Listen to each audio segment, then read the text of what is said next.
jumping practice. 3 in. 2 people.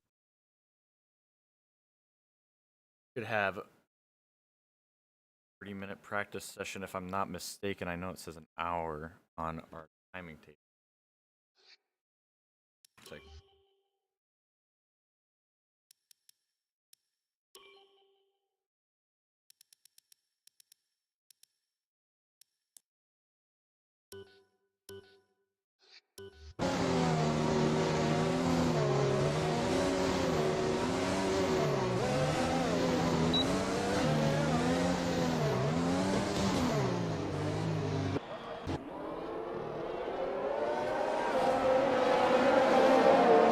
Everyone running out nice and early for chaos of practice. Have first race showing up here in Bahrain. Couple new faces that we might be familiar with from previous series, and others that are new for as a whole.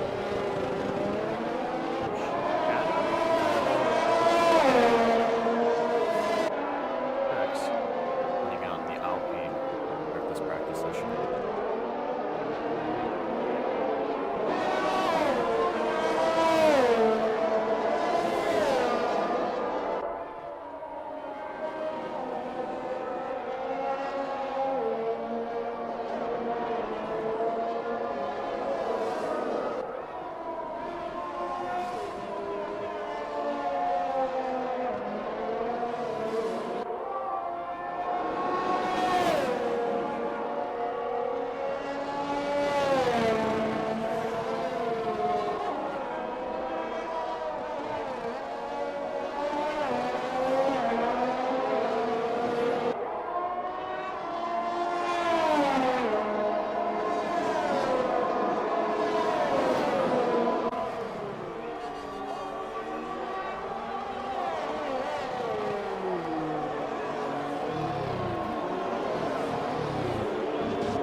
Apologies to everyone who's watching it currently. We're just having some technical difficulties, trying to get those ironed out for you, just to make your viewing experience a little bit better. Hopefully, once we've got on top of them, we'll get straight back to it, as the first couple of cars are starting their practice runs in the background.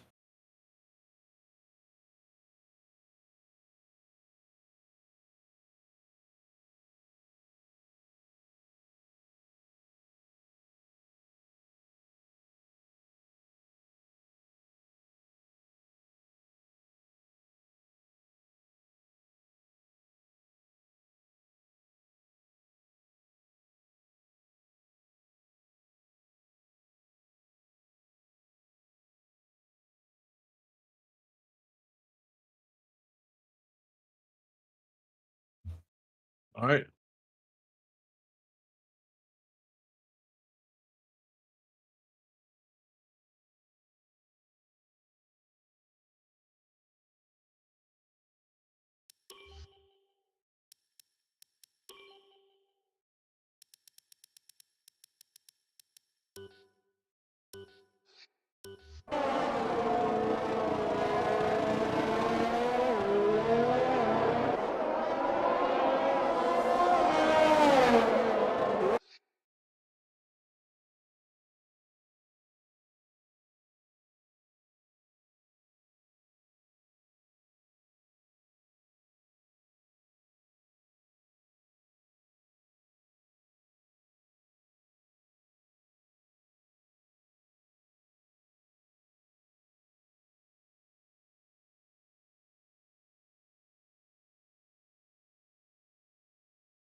Yeah,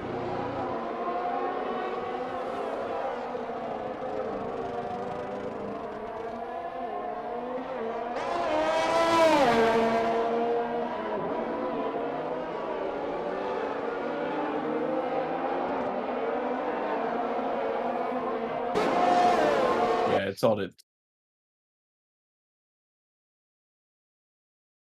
Yeah, I think it is. Might be the game. I have quite literally everything in the background. Have backed out. One more thing.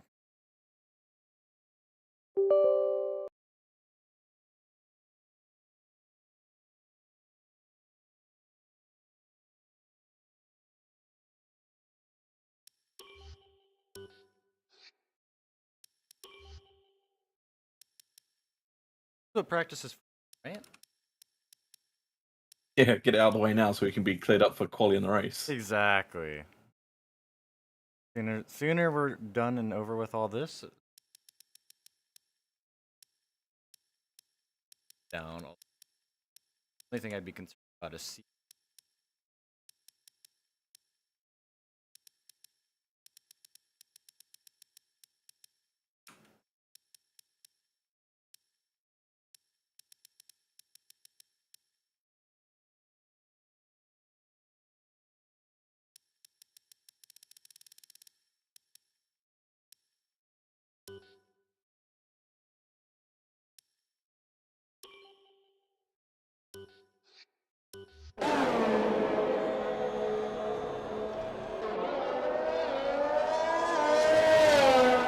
It's better. It's not perfect, but it's slightly better.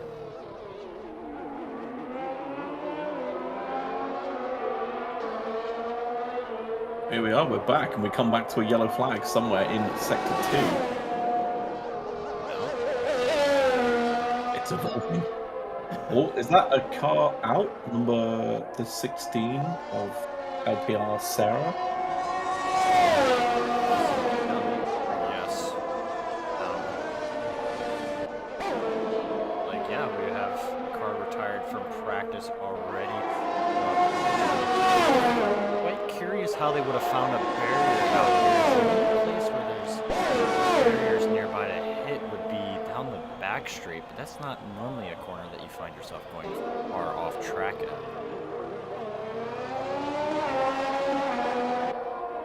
Yeah, I guess we'll just have to ask the driver after the race. Maybe it might not even be the wall, maybe a mechanical issue. But unfortunately, we didn't catch it. We were troubleshooting the stream.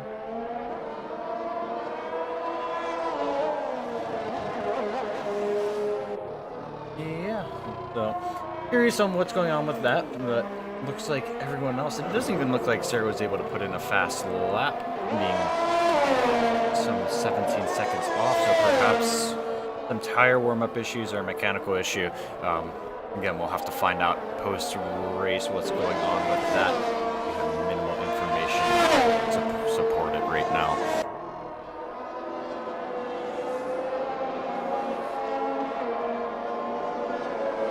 But Plasma, these are your people. You race with them quite frequently. Who is your money on for, well, I suppose for qualifying, and if it's different, who for the race?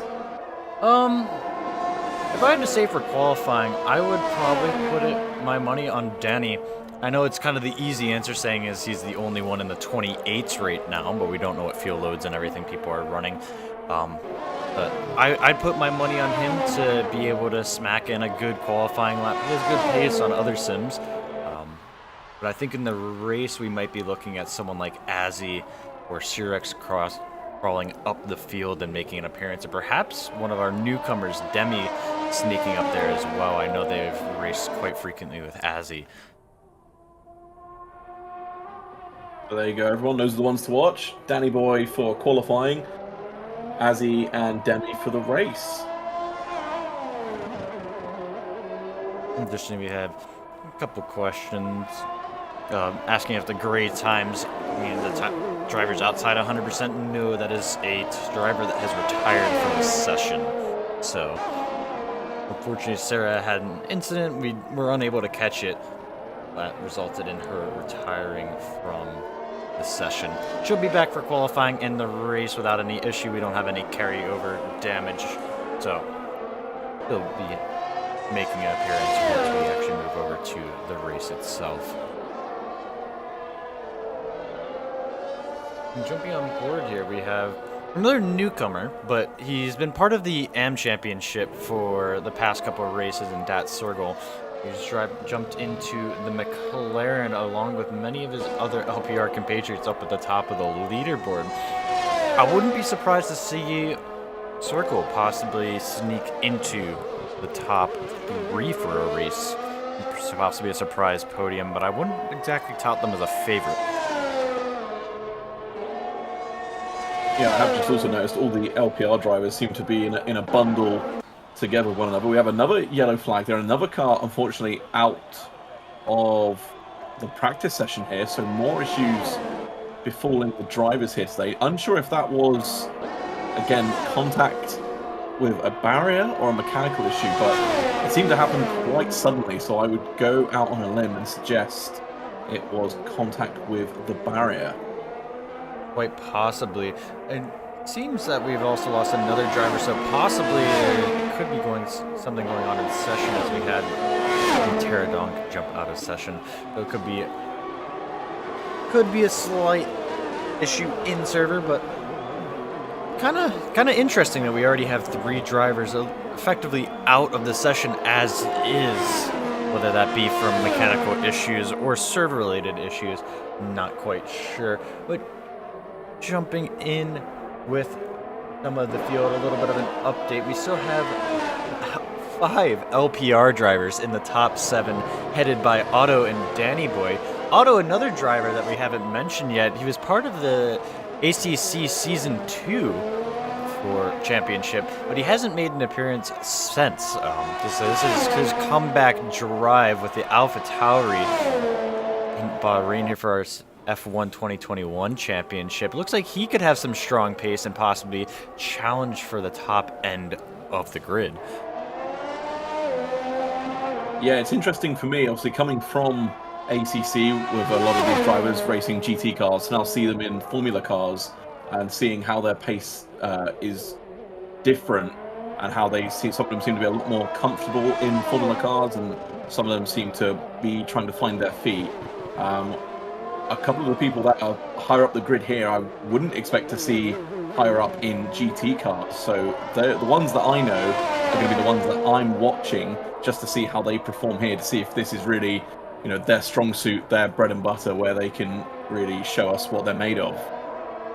Absolutely, and it's very important to note, too, the big differences between driving a Formula-style car compared to a GT car. Formula cars, we tend to find that we have a lot more downforce, that we can lean and trust the car to make it through the corner. And typically, I find Formula cars are a little bit more forgiving because they have a wider operating window with that downforce. With the GT cars, you have to be a lot more patient, and you have to really control the weight moving around. As we have another blue flag or yellow flag coming through in sector 3. Not quite sure who that is.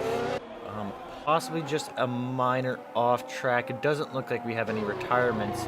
We cycle through here. Bags coming into the pits and Kaiju starting up another lap. Looks like it's gone, so possibly just a small off track and resuming to life as usual. Perhaps this Bahrain track, as in the 21 game, is a little bit more dangerous than previously thought. Well, I'm just wondering if this is the first practice session that we've come to. Obviously, it's going to be quite a green track, so maybe drivers might be pushing a little bit too hard for track conditions, trying to extract as much time as they can. And ultimately, the track is fighting back. Cars aren't living with the pace that the drivers are trying to extract from them. So maybe as the session goes on and some more and more rubber gets laid down, we'll see less yellow flags and more quicker times. More quicker? I don't think that's correct English, but quicker, faster times from the drivers here tonight.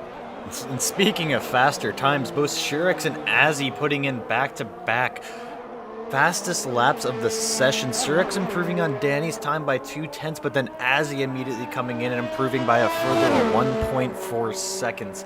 I'd have to think with that big of a jump that he's jumped into qualifying trim and is preparing for the first session of this weekend.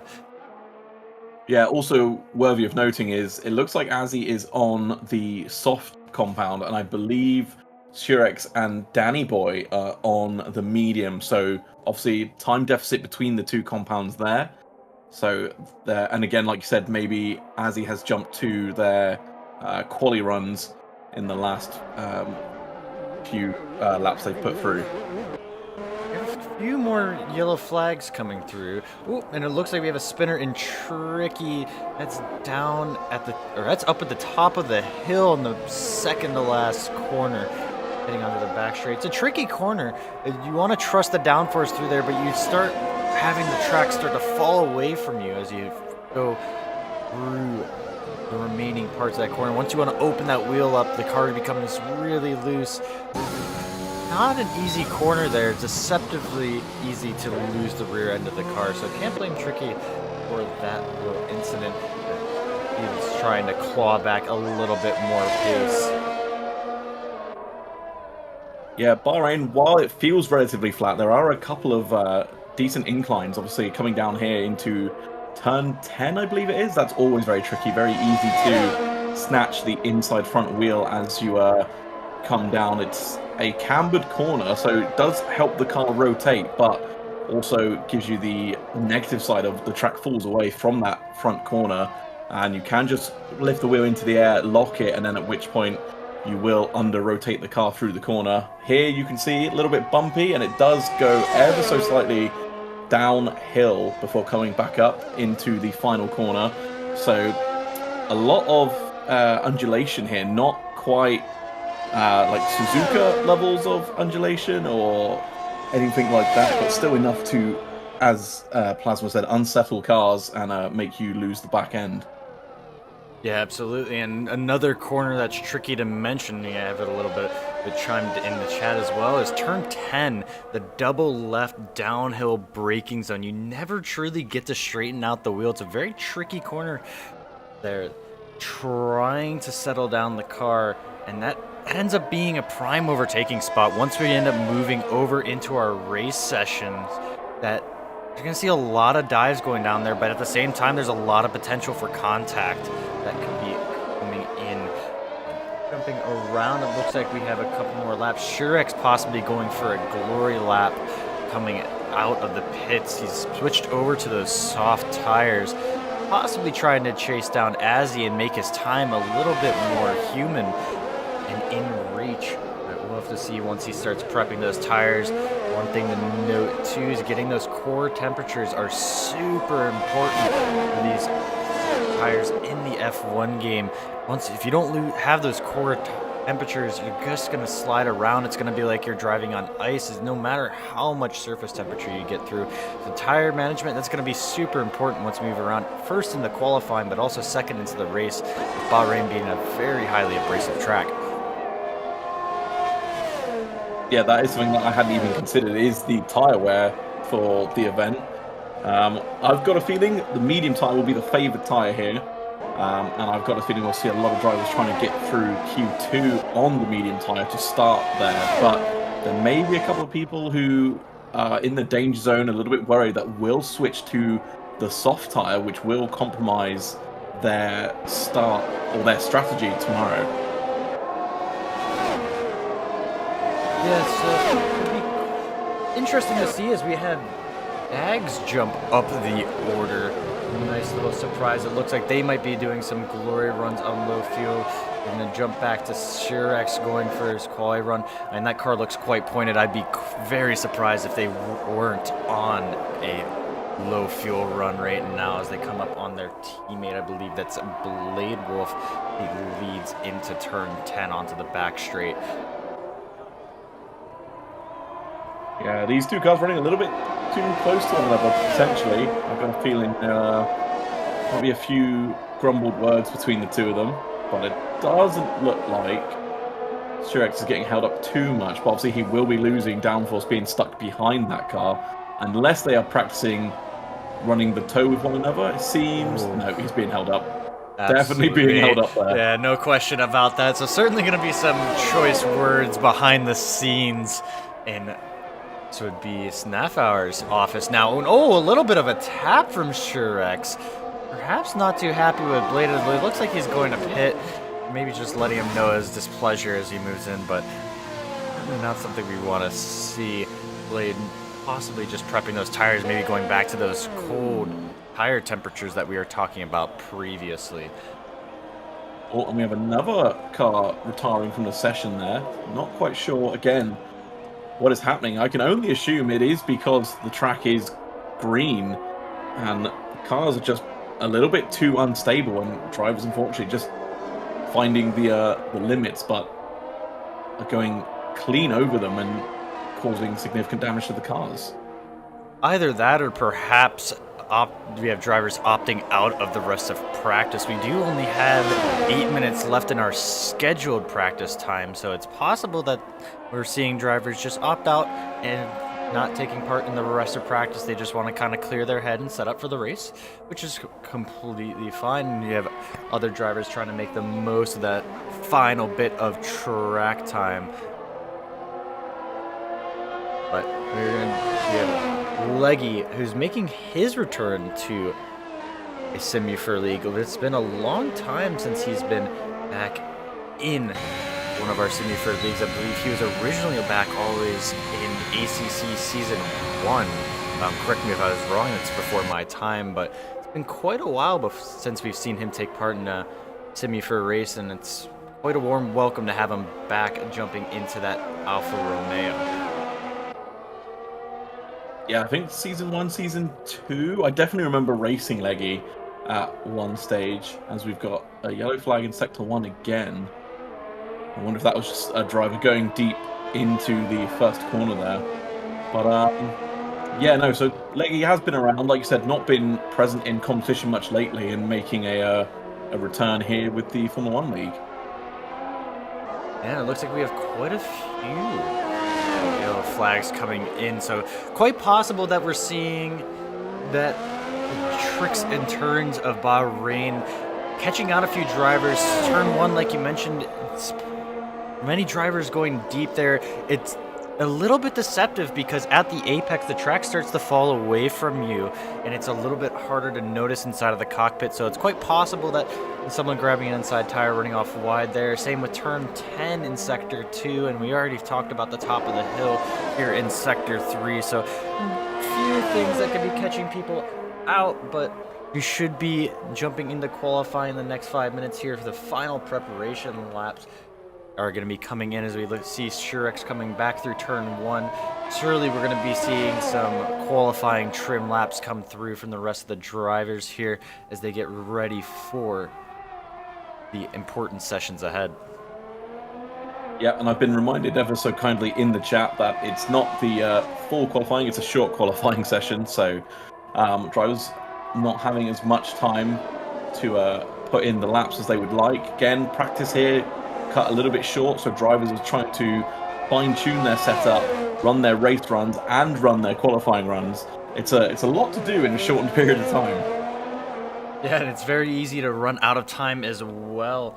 So be important to see who gets into the top 10 for practice, but that's not where our times matter. But surely you want to be able to put a good time in practice to build that confidence up going into qualifying. There's very little time to make up, like you mentioned, running that short qualifying. It's going to be all 18 drivers that we have here today out on track, and they're going to be trying to vie for any space that they can. And some drivers may only get 2 runs in, so it's going to be super important to get that confidence going right away, be able to put a lap in, because with these F1 cars, with the ERS systems, you aren't going to be able to go back-to-back with laps like you can in GT3 cars. It's going to be one and done, and then you have to either get a new set of tires or recharge the battery, so it's certainly not going to be a hot lap qualifying like some of these drivers might be used to that have been competing in our ACC league.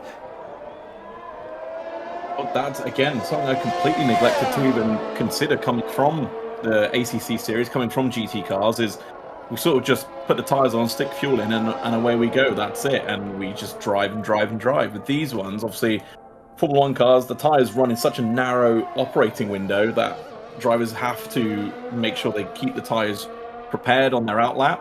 And then, obviously, as you mentioned, keeping the battery packs charged and ready to go for a push lap is something that I neglected to think about. So, yeah, it's going to be a case of trying to put the first lap in as your banker and hope it's good enough. So if you do have a mistake, or if perhaps you don't charge the battery pack enough for the next push lap, you have a buffer or a comfort zone to keep you well up the grid.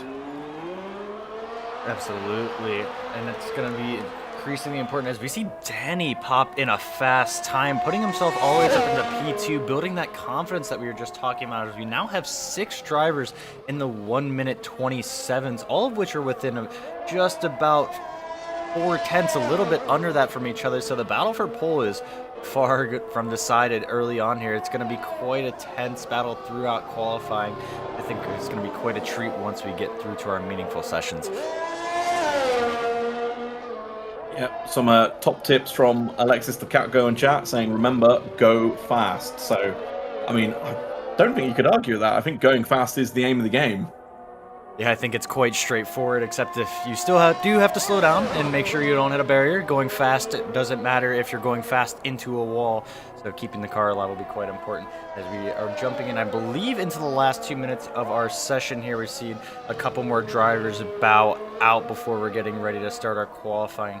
I believe Kaiji will be on her last lap here, well as we see the majority of the grid in the pit lane and probably ready to follow suit with those retirements so we can move forward into that qualifying session. Kaiji jumping in and putting up another 10th on their time. Surely she's going to be trying to improve that once we move into qualifying, but that's going to go back to that confidence, really wanting to get a little bit more pace jumping into the next session. I'm not sure it's quite there yet for her. Yeah, I think that's probably, though, like you said, confidence building, but it's also confidence breaking when you feel like you've put in a fantastic lap and you see the cars ahead of you still so far ahead of you. It's frustrating from a driver's point of view, where you've given it absolutely everything. You feel like you've nailed every apex, every braking zone, hooked up the maximum traction coming out of the corner, and you feel like this is the lap of your life. And it only comes down to, say, well, in Cage's instant, 14th, and you're like, right, so where do I now find those extra few tenths? Like, how do I get that out of the car? And that's often when we see drivers start overdriving the car, and that's where we see some of the spins or some of the incidents. So qualifying will be very interesting to watch as all the drivers are learning one another and learning the cars. Yeah, absolutely, and it's going to be especially important. Coming to the race, too, is we're going to have some drivers trying to do a little bit of split strategy on their tires. I imagine we're going to have some drivers that are going to be pushing for those hot laps all race, trying to shred the tires and get as much as they can out of them. And then once you take that gauge out of tires, once you wear them a little bit more, that feeling of dread almost sets in. Once you start feeling you can piece together a really good lap, and you might be a second off of the people around you. So it can go both ways of not just practice sessions, but in the race, if you take the wrong tire strategy or use up your tires incorrectly, you can very quickly find yourself in all sorts of trouble on track. And that could be really detrimental in the race, and that could result in you falling even further back if you get knocked out of that zone and you're unable to concentrate on your laps that follow.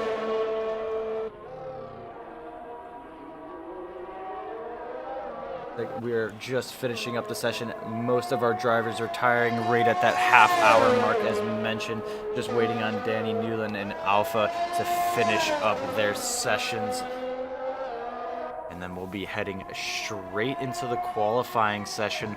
And just a quick reminder, we're running a short 18-minute qualifying session. It's going to be open qualifying. There won't be any stages like we would see at our normal or our traditional F1 season, but it's going to be very condensed, very little time to set a good lap. And once again, some drivers may only get 2 stints out of their qualifying. We're going to be aiming for 3 is normally the ideal number. I don't think 4 will be possible on a slightly longer track like Bahrain, as you have to do an out lap, a fast lap, and an in lap. And I think it just makes that 4th lap a little bit out of reach if you're trying to properly prepare the tires.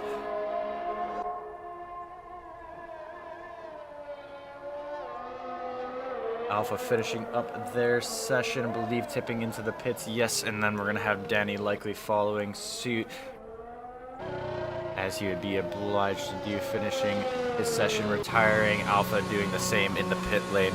So, once again, drivers to watch, anyone in that top 6, all drivers have achieved a 27 lap time. Any of those drivers are equally capable of taking this pole position. Once again, I still think Danny is going to be my favorite, but the big surprise for me is Otto putting in the 3rd fastest time of the practice session. Really looking forward to what he can do in qualifying. Yeah, I think the biggest thing for me is seeing all the LPR drivers sort of up the sharp end of the grid. I've got a feeling there's going to be some interesting battles going on between all of them. It will be interesting to see how they, as a team, as a community, run their racing. If maybe there might be a couple of I'll give you the toe if you give me the toe next time around. But yeah, I'm really looking forward to seeing that come through as we see a couple of drivers actually running hard tires. That's quite interesting. Yeah, quite a few.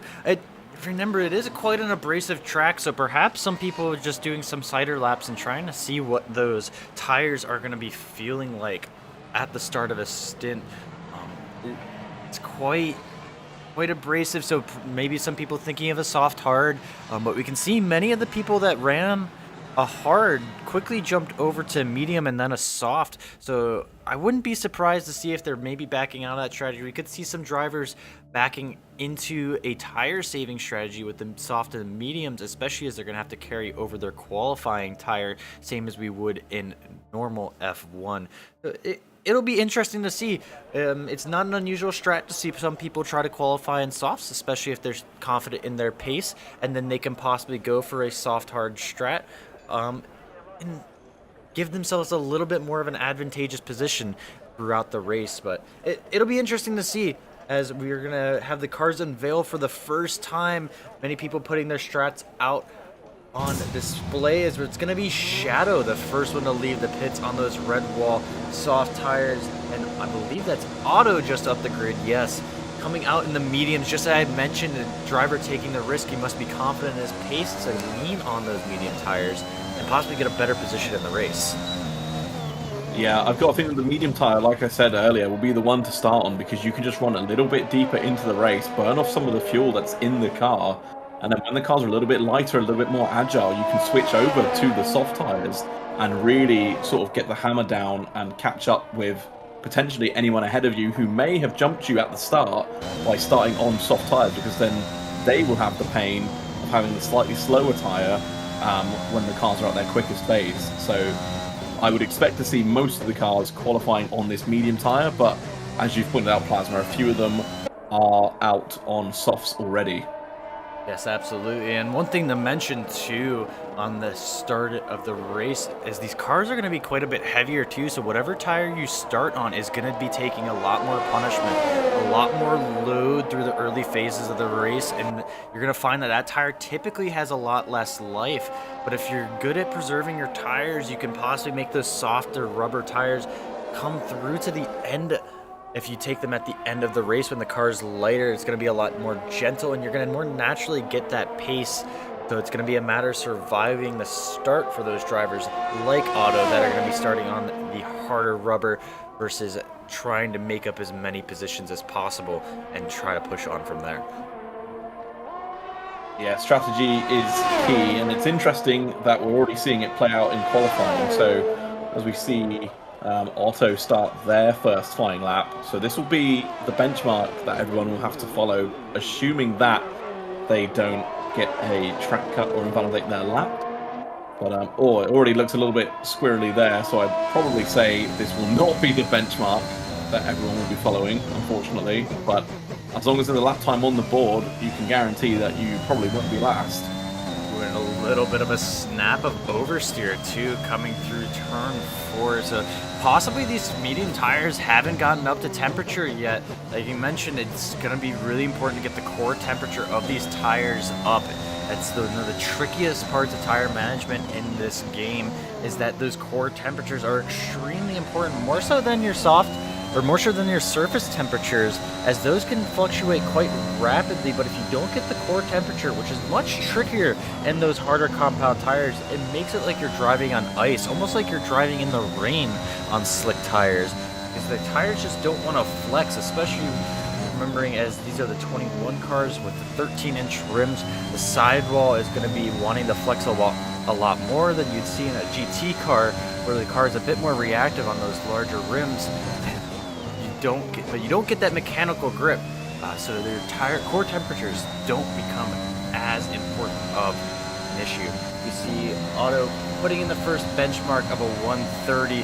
Unfortunately, I don't think that's going to hold for very long, and it's not. It's going to be Shadow immediately following and taking that position, as we're going to see Circle.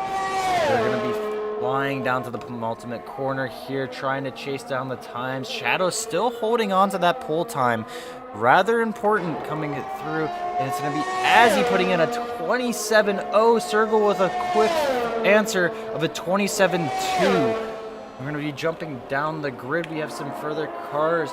Leggy in the middle stint, or the middle sector, trying to piece together a lap as we turn into 11, going uphill, the undulation, carrying the car, pushing it into the ground along with the downforce, giving it a little bit extra grip, but now it comes off as we go. Oh, and we have a car sideways coming through the uphill. Who was that? That was Kaiju. Yeah, I'd say that Kaiju's hit the wall, had an issue, because it's showing on the timing screen that the car is retired. Also, Otto is also retired as well. So maybe, again, drivers just pushing a little bit too hard too early. We've talked about track condition. Pavin's talked about tire temperature, building the core temperature of these tires. If you don't get the core temperature up and the track is still green, you will just have absolutely no grip. So I'm wondering if Kaijin has just lost the back end of their car and unfortunately hitched it into the wall. So they will take no further part in qualifying, having not even set a lap time, and that will be hugely disappointing for them. Yeah, that's going to be a massive hit, and I'd hazard to say a guess that they came together with Otto, possibly Kaiju on a slow lap, letting Otto by, maybe just not enough room left. I'm not quite sure, as we only caught the tail end of the incident, but I think that was Otto on the outside of the corner that was trying to finish up his lap, but I'm not quite sure. But we're going to jump back into the action as we have Demi setting one of the final laps, the first benchmark for them, and it's going to be 35-1, possibly going slow for that first lap. I wouldn't be too surprised if they were taking it nice and cautious, trying to focus on those core temperatures as we mentioned before. It's going to be a nice exit up to run turn 4.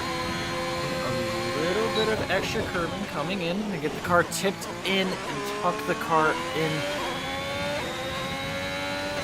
Not quite sure Demi is pushing all out though compared to their practice lap. It seems they're leaving a little bit on the table.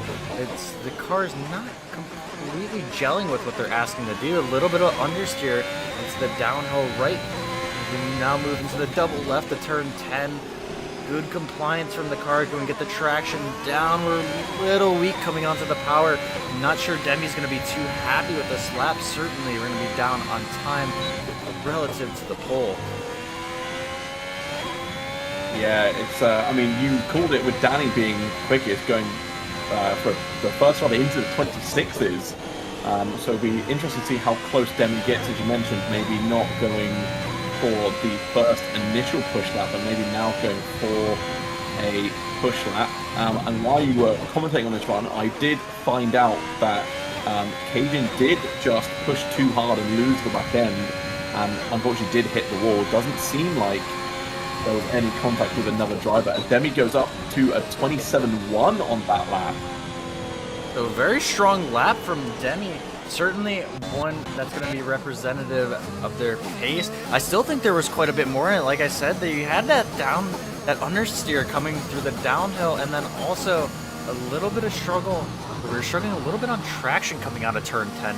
A little bit of time left on the table, but to add on to what you're mentioning, it looks like Auto also had their own moments. So two separate incidents that resulted in both cars retiring in similar fashion, and Danny improves his time only by a few hundredths, but still 26.5, easily the fastest lap we've seen all session here. So that's going to be a competitive time, as he is 0.5 adrift from the next car in P2 being Azzy, as they're settling with a 27.0, followed by their teammate with a 27.1. We're on board here with Dags running to their first lap, coming into the hard braking zone of 1. Use a lot of engine braking, a little bit of front locking as we tip the car in. Like we mentioned before, a little bit of off-camber action as we move down into the 2-3 complex. And we move into turn 4 with some yellow flags that could be a danger, but Dag's not exactly phased as we move through turn 4. Sarah fucking off to the right-hand side, as she would be obliged to do, and throwing the car into the downhill S's. And we prepare yourself all the time. You're preparing yourself mentally for this double left. Like I said, very tricky, very easy to mess up your lap right here. You're turning the entire time. You get a little bit of front locking, but the car still bites in. A good traction out for Dags. This could be quite a strong lap. All they have to do is piece together the final section. He's going to be trying to come up through the sweeping S's, up where we lost Kaiju in the McLaren. Car looks rather compliant. We might not be using all the limit of grip, but we're going to drift the car all the way out. Dags only has one corner left to go. We're going to be setting up around the 100-meter board, hard braking, all the engine braking can, get the car tipped in, careful of the apex and the slippery tractions over the final corner.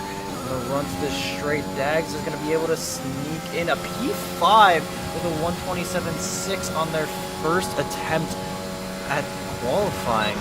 Certainly, maybe an outside chance for pole if they're able to replicate that with subsequent laps. Yeah, it would be interesting to see how much extra they do have in it, because it did look like there was a couple of scruffy moments there, which would definitely cost you a few tenths. But again, I got a feeling Danny's not done with their times just yet. Just probably going to go out for another lap and try and improve, because Surex has gotten closer. Now only 2 tenths in it, as opposed to the half a second that there was in it. So I would imagine Danny, not wanting to be complacent, will probably stick a fresh set of boots on, go back out, and try and improve on their time.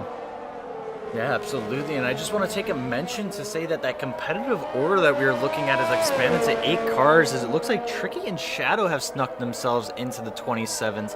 So possibly if they piece together a perfect lap, they might be able to put themselves in contention for pole, as we see Paula sneak in a 126.6 right in between Danny and Surex and stamping her authority. This could be her sim, and this could be her race to have certainly an outside shot, but now she's put herself right up at the sharp end. Wouldn't be surprised to see her stick a pole time up in subsequent laps. Yeah, so this is interesting because we didn't see what tires Danny set their fastest lap on. So I'd be curious to know if by some stroke of pure speed it was on the mediums, in which case we would know there's definitely more in the tank for Danny with a set of softs, but I would be heavily inclined to suggest that it was on the soft tires, given that everybody who has pipped into the 26s has been on the soft tires. But Danny's still in the pits, though. Doesn't seem... Oh, no, I lied. Danny has just come onto an outlap. So, Danny looking to go quicker. Obviously, everybody else trying to get the pole time. We've got 6 minutes left in the session, and it's anyone's chance for pole. Absolutely, but we're going to be jumping into our final lap territory. It looks like most of those drivers sitting in the pits waiting for that perfect time so they can wait for the track to be fully evolved. In these F1 games, the track evolution is extremely important, so many of these drivers probably going to opt until the 3.5 minute mark to try to get out. But Danny trying to set his time early, He just wants to have that free air. Maybe he thinks he can sneak in an extra lap time, but he's certainly going to be trying to improve that 26.5. He's now in danger from not one, but two LPR drivers, as they're certainly having a lead paw foot to the floor. And he needs to do a little bit of the same himself as we watch him finish up his prep lap, coming down onto the penultimate corner. And we coming on board to see if Danny can improve with his possibly final lap of qualifying. I'd be surprised if he gets another, but Danny's going to be setting up that final corner, focusing on traction, gets the car nice and hooked up, to be powering, dumping all of that ERS down the straight as he ticks up to that rear wing. The DRS wide open, giving that extra few kilometers an hour down the straight.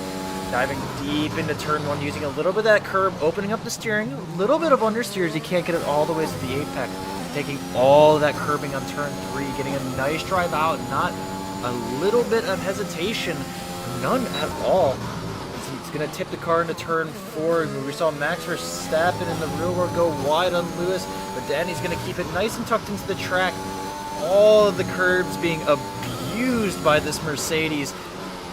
And he just looks like the car's completely on rails for him, as there's been not but a few inches left between each and every apex that he's put together here. Yeah, no locking into turn 10 either. So like you said, that car, he's got a setup on that car, and it just seems to really be working for him around here. Really knows the limits of the car, and is just using all of the track to make sure he can maintain maximum speed sweeping into these corners here. So coming up the hill now, car just doing exactly as it's told, just on the brakes, tipping it in. No sense of oversteer, no sense of the rear end getting loose on him. Just one corner to go now, and Danny will see if it is enough to hold pole position, to go quicker, or if it will be all for naught. Absolutely, and Danny's going to cross the line in a 1:26.4. He sneaks even more time out of the car as his nearest contenders, Shurex, is coming in on his lap, using all the track as well. This is going to be it. Danny is not going to be able to get another lap in, I don't think. So these are going to be our final times as we see the final drivers, like I mentioned, that 3.5 minute mark, going on their out laps, trying to sneak in their final lap. Shurex certainly going to be leaving nothing on the table, trying to push every last little bit, as he's going to have a near perfect lap. Danny's car is just so on rails. I'm not quite sure if that challenge is going to be surmountable, but Shurex is shown to be able to mount the challenge to some pretty strong times. We've seen him battle Grim, and maybe now this season we're going to see him battle Danny. Shurex jumping into the final corner hard on the brakes, those 100 meters, tipped in using that little bit of curb, and he's going to be driving out of the final corner. What's the time going to be? Is he able to challenge Danny? No, he's going to be a 1/10 off. Danny securing his position in front of Shurex. Possibly Paul or Sergio are going to try to mount a challenge. No, Sergio's backed out of his lap, so this is going to be it for the majority of the LPR crew. Unable to finish, Paula is going out on her final out lap. Like I mentioned, that last couple minutes trying to use all that track evolution, but I think Danny's time might be unreachable right now. It is looking that way, but never say never. We've still got a few cars out on track. We're not quite sure how they've fueled the car for the session. We don't know if perhaps these cars or some of these setups allow the cars to go quicker on their second run. Perhaps the first run, while pushing, will still only be a preparation lap for the tyres. So we could still see some times go a bit quicker. We've got Paula on their final out lap. Shurex is still on the track, but unsure if this is an in lap. And then obviously we've got Shadow, Dags, Tricky, all with a chance to get up in there just before the session closes. Dags just managing to improve his time. Is he going to pip Shadow? Just improving by one position. Nothing too crazy, but certainly a welcome improvement. We see Azzy and Demi going out for their final laps. Paula is certainly coming in and trying to put her storm in. Shurex was able to put in a second lap and improve taking Danny's 4.71 to a 4.47 as we now have an LPR crew member on the pole. Paula is certainly going to try to take that for herself as she starts her final lap of qualifying, taking that first dive into turn 1 using all the space, same as Danny had done. Car looks nice and tidy. Oh, and we have a spin! The inside curve of turn 3, turning Paula around, and that's going to be the end of her qualifying. P3 is going to be the best she can do. There's only 20 seconds left. No time to bring that car back in and put a new set of boots on. No time to recharge that battery. That's deeply frustrating, isn't it? You just know that this is your final lap, your make or break lap, and to really lose it before it's even begun will be mightily frustrating, and they'll be absolutely livid with themselves for that one. And I think Azzy just missed their lap. Yes, she's going to have missed her lap. It's just going to be Dags coming into the pits. We're just finishing up with Tricky, Wireless, and Alpha setting their final laps, trying to improve. Going to be checking through the order. It looks like Wireless is we're gonna have another spin. The broadcaster's curse. Every time we jump onto a car, we immediately lose someone. It's only Tricky now to finish his lap. No one else is setting a fast lap to try to improve their time. So I think this is going to be secured for sure. Tricky not exactly in the ballpark to steal that pole position. Possibly sneak themselves into the top 5 though. That could be achievable. But it's going to be a tough ask. Possibly no. They've backed off. So this is going to be the end of qualifying. Certainly. Looks like Azzy actually was able to sneak in another lap. My bad, I thought they had missed out, but it looks like this could actually still be a challenge for pole. Not quite sure how the rest of the lap has gone, but it looks like the third sector has been put together quite nicely. Azzy's surely going to be gritting their teeth to the final corner, rotating the car in, no curb, keeps the car settled. Going to aid traction coming into the final corner, the shortest line, and it's going to be a pole position for Azzy with a 1:26.1, and the handsome lap that we didn't get to see until the end. Azzy going to be stealing pole weight. It's going to be an LPR 1-2, granted in different teams, but Danny's knocked off the pole just without even being able to defend it.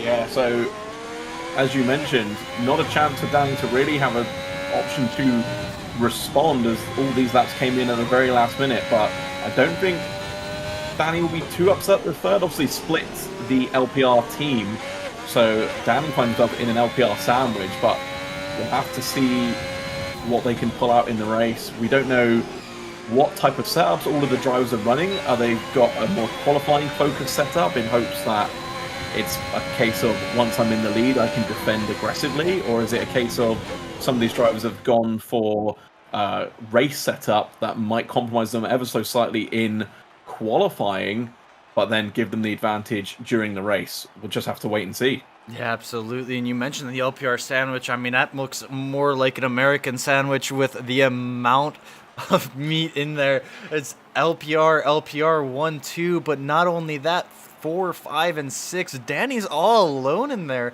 Is effectively an independent representation of the rest of Simufur. LPR really showing a strong presence in this race as we see the top 13 all elected to go on those soft tires, but it looks like we have Leggy is going to be finishing up in those mediums that we talked about, possibly looking for the long haul of the race, the more beneficial starting tire, the better race tire. So it could be Leggy's race to have. Maybe a little bit too much to ask from P13, but I think a P5 could be on the cards for Leggy. Be quite a hard charge for him to do so, though. Yeah, I mean, absolutely be aiming for a top 10 at the very minimum here, but yeah, I suppose if there's incidents ahead and Leggy can just pick their way through them, then yeah, like you said, top 5 easily on the cards. But I've got a feeling from down in P14, a top 5 may be a little bit of a stretch.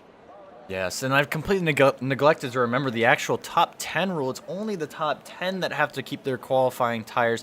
So everyone from P11 down is going to be getting those benefit of free choice They're likely going to be starting on those mediums, or perhaps we'll see someone gamble on the hard tires and try to go very long on that high fuel. Not quite sure, as we're going to be counting down to the final 10 seconds as we're going to be ready to go. Be interesting to see how this plays out. Remember, we have LPR 5 men in the top 6. We're going to be getting the 5 red lights for the first time in F1 2021. We're going to be starting off with our formation lap. Super important lap, remember here, as core temperatures were super important for many of those drivers in qualifying. We aren't going to be seeing many drivers just taking this rather calm. We're going to see a lot of weaving, a lot of other kind of techniques to really warm up those tires, possibly some hard braking like you would see in ACC, but it's going to be extremely important, especially for those drivers in the top 10. Get that temperature into the tire, because they're going to be stuck on that less optimal race tire of the soft, and they need to make sure that they expand their gap to the bottom 10 positions. Otherwise, they're going to get chewed up on tire strategy. Yeah, absolutely. It's the game you play, but if it works, you're a hero. If it doesn't, you're a zero. So everybody on the mediums will be hoping that they can just stick with the soft tire runners at very minimum. Maybe not pass them, but definitely stay on the rear wing of the cars ahead of them, because they know in the second phase of the race it will come back to them and they will be the quicker car and they can do the attacking. So the second phase of this race is the one that I'm really looking forward to watching, as that will be where we'll see who has made the correct choices on tire strategy. Yeah, absolutely, and it's gonna be a very long and grueling race. 50% distance here, so we're gonna be running half of the F1 Grand Prix distance, and that's gonna also result in 2 times wear. So anytime you have a lockup, you're gonna be wearing that tire twice as fast as you would with a normal lockup. So it's gonna be especially important too for those drivers as their tires age. Minimize those mistakes. You don't want to be causing any kind of excess wear, because it's gonna punish you. And especially in the top 10, you don't have the free access of that first tire choice, so you can't give yourself some headroom to work with.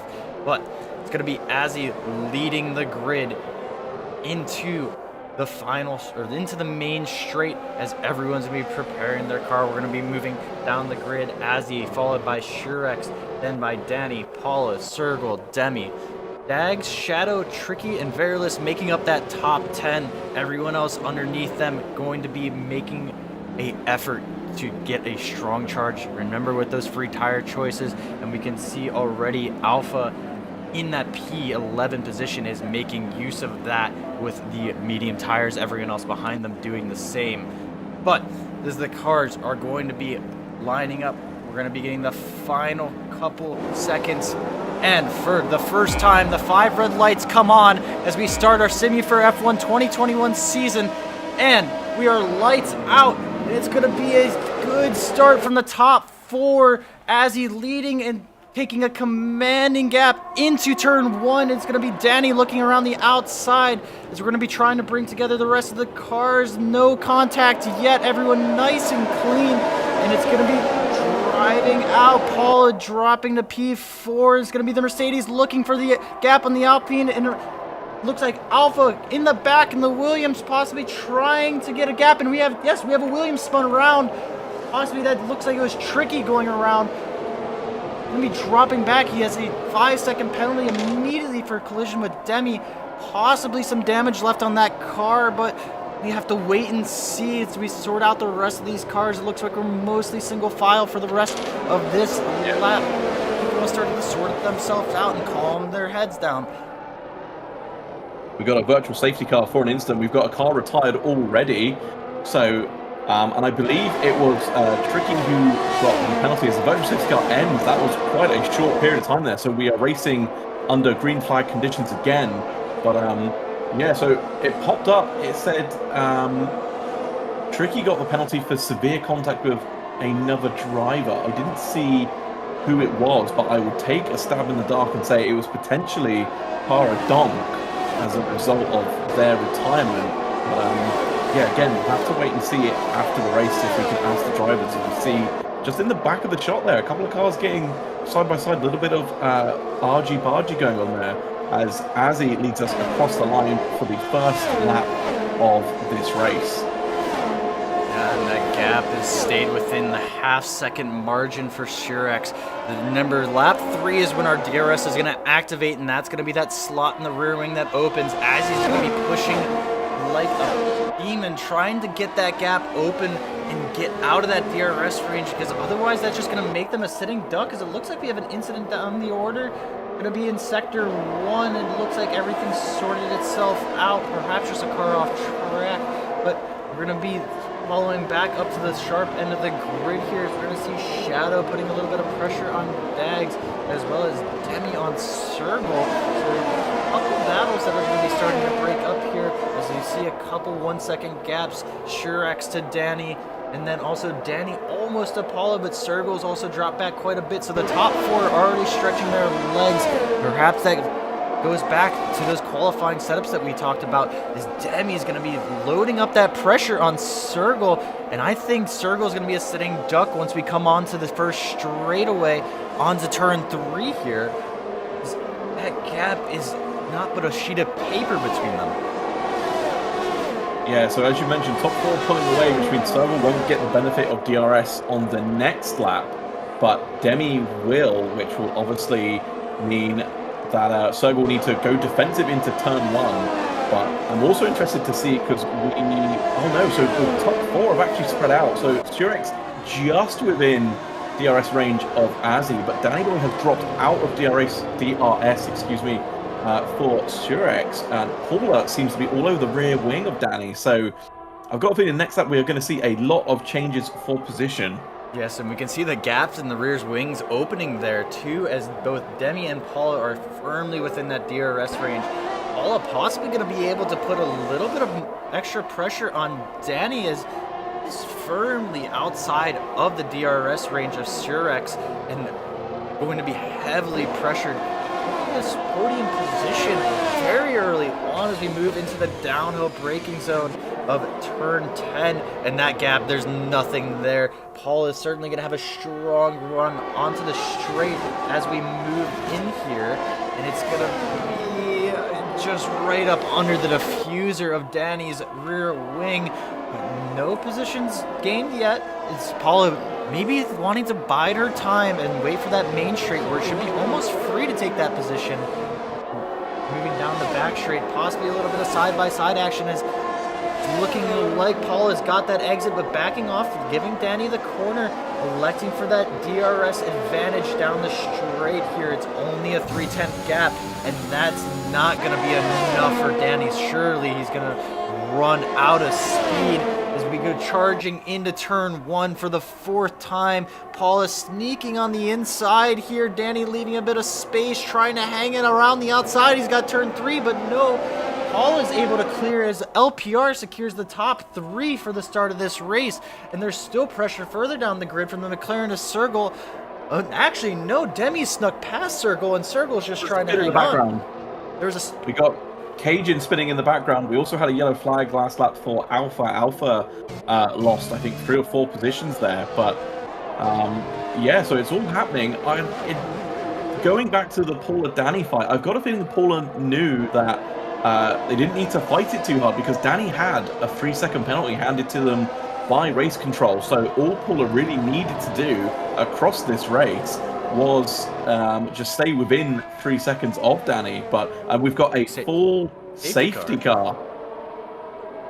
Yes, interesting. That has to be for Veriless, as they just retired Tricky going awfully slowly.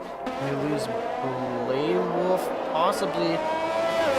Not quite sure if I can see any damage. Could be on the floor. The front wing still looks okay on that Alpine, but it is possibly going to be the end of the race for Blade. Tricky trying to form up the end of the grid, but this is just going to start all that chaos again. Safety cars breed safety cars, and Azzy's going to be electing to get those soft tires off, as many drivers probably are going to follow suit. Those soft tires, not the race tire, as we mentioned, especially for a high abrasion track like Bahrain. We're going to be coming in. It's going to be a pit stop battle between Azzy and Surex. Azzy able to sneak out in front of Paula and maintain that lead over Shurex, as they're going to be falling out of the pits. And Otto, of all people, is going to be inheriting the lead. And Newland as well, also going to be able to sneak out. Those were those cars that started outside of the top 10 and were able to get that free tire choice. But one thing to keep in mind is their tires are now 5 laps old. That's 5 laps of scrubbing against the abrasive surface of this Bahrain International Circuit, whereas Azzy and crew have just put on brand new tires. They still have the nice shine on them from coming out of those tire blankets, and she's certainly going to be on a charge to take those positions back from Otto and Newland. Yeah, but it's one thing to catch, it's another thing to pass. Okay, granted, there'll be DRS assistance, but as we saw on the Paula Danny move, if you don't get a good drive out the final corner, you won't make it by the first corner, especially if the driver ahead goes defensive. Obviously, Danny opted to take the racing line and left the door open for Paula, but if any of these drivers, if Otto or Newlin go defensive, they could easily hold Azzy and Leggy up and back them into the rest of the pack, which would then cause them to fight with the cars behind them, allowing Otto and Newlin to scamper off into the distance. So it's going to be a clever trick of tactics here to see how they play this, but yeah, it's definitely not going to be a straightforward pass for Azzy here. Absolutely, and the important thing to note here too is Leggy is in between Shurex and the rest of the group from Azzy, so Azzy's going to have a little bit of a buffer to play with that extra traffic in there. But Shurex, Paula, and Danny, Demi, and Sergel all certainly going to be battling as they're all right on each other's pace, and that's going to allow Azzy to possibly sneak away here. But it is important to note, Otto did have a good qualifying pace when we were watching their practice in the first session, so this could just have played right into Otto's hand if he can keep those tires alive. Yeah, that's the key though, isn't it? If they can keep the tires alive. We'll have to wait and see what happens, but safety car still out. So again, this is actually only helping the drivers at the front here. It's taking them a bit longer into the race, giving them more life in their tires. Obviously, all the drivers here will now be able to fuel save, which means they can just push hard as soon as we get under green flag racing again. And I'm not sure actually what we're waiting for. It seems like all the cars have all formed up, so I have a feeling maybe safety car will be in this lap. But yeah, it's definitely helped Otto and Newlin here, so they'll be hoping the safety car will extend another couple of laps. Yeah, certainly. But every time that we actually are under safety car, I hazard to say that it favors Otto and Newlin because they're going to keep those tires younger, and then Azzy and all those other drivers that pit are not going to be able to get their tires up to temperature to immediately attack them. It's going to be a challenge to really drive those cars late into the race. They might scrub off the extra grip that you get at the start of a tire's life too, and allow Newland and Otto to defend just that little bit more, and possibly with subsequent safety cars, we might see Newland and Otto in the territory to put on some hard boots and run to the end. And certainly I struggle to think that any of these drivers on these medium compound tires are thinking of going all the way to the end. No, I would be surprised if anybody did stop for hard tires, because that would be just detrimental to their race at this point.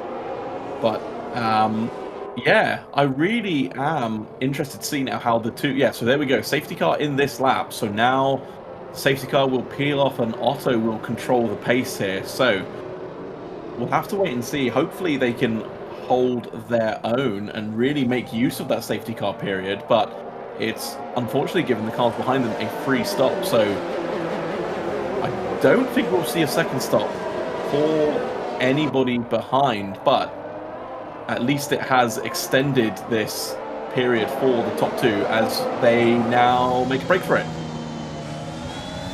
No, Otto deciding to wait for a moment and then gun it again.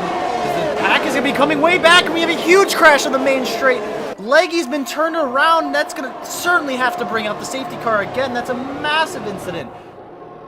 Yeah, I'm not sure if they can continue from that. It doesn't show. So there's a car off there. There's an Alpine there.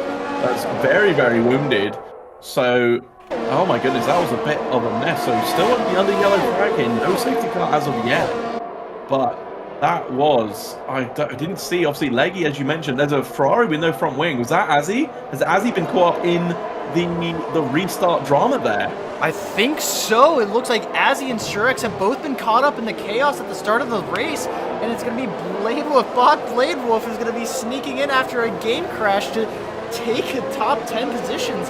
But I have to imagine that had to have started from Otto starting the group and then stopping in the middle of the straightaway. Very confusing to see Otto start and then stop, and that had to have led to everyone going and then the pack backing up. Possibly Leggy ran into Azzy once they realized they had to check up, and then Surex had nowhere to go. All I can think of is Mugello from this past year. It's the only comparison I can possibly draw from this. Yeah, I was thinking the same thing when we saw it happen. So yellow flag's back out again. I wonder if we've got more incidents, but yeah, that's going to be absolutely disastrous. I mean, Azzy doing well to fight everyone off to hold on to a top 10 position, but obviously they do need to pit, so it's going to be all for naught in the end. Yeah, and it is going to be a pit for Azzy and certainly Surex as well, who seems to have suffered that little bit more than Azzy, falling way to the bottom of the order, is almost meeting up with Leggy, who had to fully turn that car around. And it's going to be Dags holding off Alpha and Tricky, the Williams pair, putting on a nice effort to pressure that Mercedes.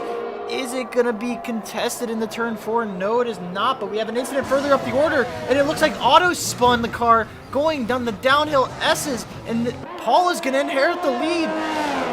Paul, of all people, after all this chaos, the driver was been caught up with so much bad luck, is now going to be the benefactor and inherit the lead. And only being chased by Danny and Demi, the only real challenge probably coming from Demi, as Danny has that penalty from earlier in the race.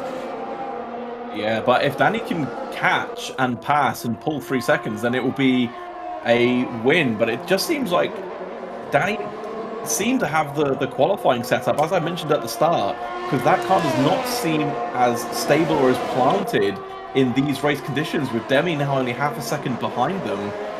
So they will get DRS coming onto the back straight. I wonder if Danny will have learned, as we got a McLaren broadside there, no front wing, and it's all happening. Who is this? So that's Cajun again, unfortunately, having another incident here. Yeah, it's just all happening. I struggle to think, but I think that's going to be a nightmare for Kaiju. That looks like she had the same incident she had in qualifying, losing the rear on the uphill right-hander. Oh, and they're going to get a speeding in the pit lane, as it's going to be extra insult to injury. No, Kaiju's having the nightmare of a weekend, and unfortunately that's going to put her even further back in the grid. It's going to just be her fighting with Azzy, Surex, and Leggy. We need to return to the front as Debbie's starting to put on pressure with Danny, but oh, you have to feel for poor Kaiju, as that's certainly got to be shades of qualifying and nothing else. Yeah, it will be greatly frustrating, especially as they were aware of the incident they made, or the error they made in qualifying. They would have been hoping not to repeat it again, and unfortunately have had what looks like a carbon copy of that instance. That will be deeply frustrating for that driver, and they'll probably go away from this event feeling quite irritated that potentially good points were on the table for them. Absolutely, and we talked about how dangerous that turn 13 complex is, how it goes off camber and it claims another victim. So unfortunate to see, but we need to return our attention to Demi chasing down Danny, as Danny's going to be breaking that toe, hugging the inside line, and it looks like he might maintain position in the turn 1. Demi going for a late dive, but no, it's going to be a fake, as they're going to come back, maybe set up for the run in the turn 4. mess up Danny's entry, try to get a good exit, and DRS flap is going to be wide open again as we see Paula starting to run away from this battle. As it's going to be Demi continuing to mount that pressure. Danny survives for another lap, and it's going to be the run down the S's as Demi's going to bide their time. But all the while this is happening, it's allowing Sergio to catch back up. Remember, Sergio, one of those top qualifying drivers, only losing time, I'd have to imagine, to avoid those incidents that happened early in the restart.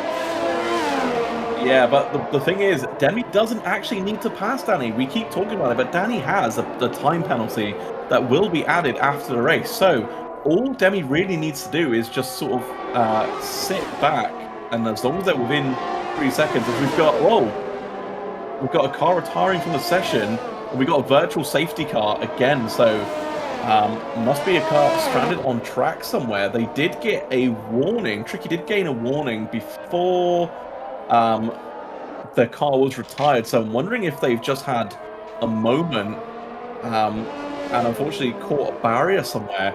But it seems Bahrain not taking any prisoners here tonight, Plasma. Absolutely, and I'd have to imagine that they lost control and cut across track and rejoined into a barrier because, I mean, they were instantly out. As soon as they got that penalty, there was no delay. So it's not a...